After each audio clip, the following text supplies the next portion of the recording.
열린교회 성도 여러분 안녕하세요. 4월 7일 매일 성경 묵상 함께 하겠습니다. 오늘 묵상할 말씀은 요한복음 21장 1절에서 14절의 말씀입니다. 함께 읽겠습니다. 그 후에 예수께서 디베랴 호수에서 또 제자들에게 자기를 나타내셨으니 나타내신 일은 이러하니라. 시몬 베드로와 디도모라 하는 도마와 갈릴리 가나 사람 나다네엘과 세베대의 아들들과 또 다른 제자들이 함께 있더니 시몬 베드로가 나는 물고기 잡으러 가노라 하니 그들이 우리도 함께 가겠다 하고 나아가서 배에 올랐으나 그날 밤에 아무것도 잡지 못하였더니 날이 새어갈 때에 예수께서 바닷가에 서셨으나 제자들이 예수인 줄 알지 못하는지라. 예수께서 이르시되 얘들아 너희에게 고기가 있느냐? 대답하되 없나이다. 이르시되 그물을 배 오른편에 던지라. 그리하면 잡으리라 하시니 이에 던졌더니 물고기가 많아 그물을 들 수 없더라.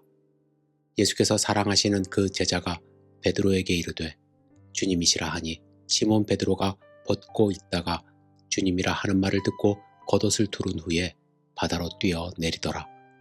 다른 제자들은 육지에서 거리가 불과 한 50칸쯤 되므로 작은 배를 타고 물고기 든 그물을 끌고 와서 육지에 올라보니 숯불이 있는데 그 위에 생선이 놓였고 떡도 있더라. 예수께서 이르시되 지금 잡은 생선을 좀 가져오라 하시니 시몬 베드로가 올라가서 그물을 육지에 끌어올리니 가득히 찬 물고기가 153마리라. 이같이 많으나 그물이 찢어지지 아니하였더라. 예수께서 이르시되 와서 조반을 먹으라 하시니 제자들이 주님이신 줄 아는 고로 당신이 누구냐 감히 묻는 자가 없더라. 예수께서 가셔서 떡을 가져다가 그들에게 주시고 생선도 그와 같이 하시니라.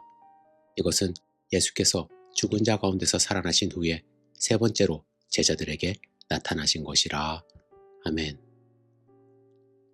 부활하신 예수님의 행적에 대하여 요한은 다른 복음서들보다 조금 더 상세히 기록하고 있습니다. 본문에는 7명의 제자들이 등장합니다. 베드로, 도마, 나다네엘, 야고보, 요한, 그리고 이름이 밝혀지지 않은 두 제자입니다. 만일 1장의 근거에서 지리적인 여건이나 그들의 직업 등을 고려해 본다면 안드레와 빌립이 다른 두 제자가 아니었나 생각을 할 수 있습니다. 그런데 왜 이들은 다시 디베라 즉 갈릴리 호수로 돌아왔을까요?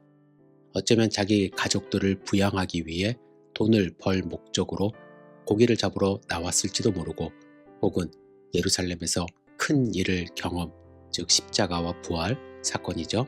했기 때문에 마음의 긴장감을 완화시키기 위해 왔을지도 모릅니다. 그 이유는 기록되어 있지 않기 때문에 확실하지 않습니다.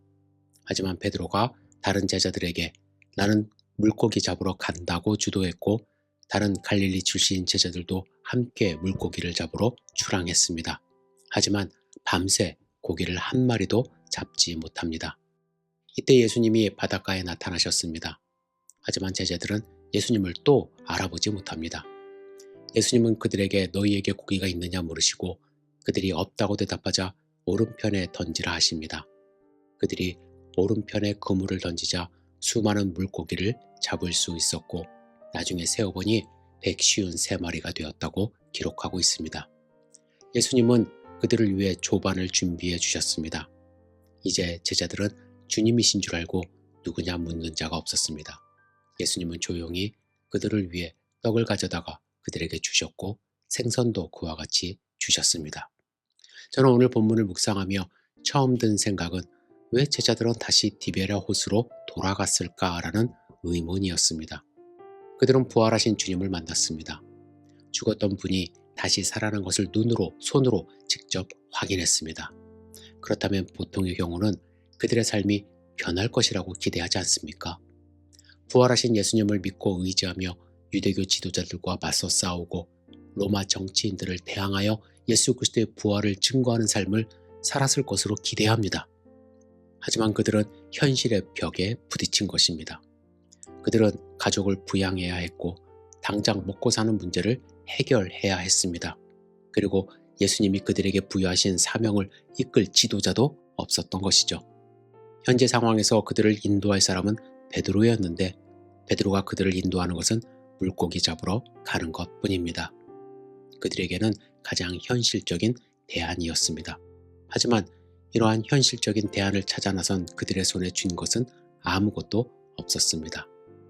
밤새 지친 제자들에게 예수님이 나타나셔서 해결책을 주시죠.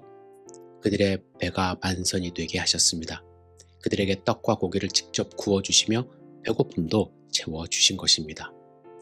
본문을 통해서 우리가 알 수 있는 것은요, 부활하신 주님을 만나도 현실로 돌아가는 경우가 많다는 것입니다.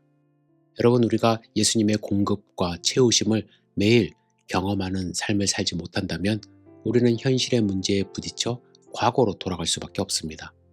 먹고 사는 문제를 해결해야 하기 때문이죠. 예수님은 지금도 과거로 돌아가려 하는 수많은 그리스도인들에게 만선의 꿈은 예수님의 명령에 순종할 때 가능하다는 것을 말씀하십니다. 그리고 지치고 힘든 제자들에게 떡과 물고기를 구워주시듯 따뜻한 손길로 우리를 어루만져 주시며 주님의 공급을 경험하기를 주님은 원하십니다. 제자들은 이 사건 이후에 예루살렘으로 돌아갑니다.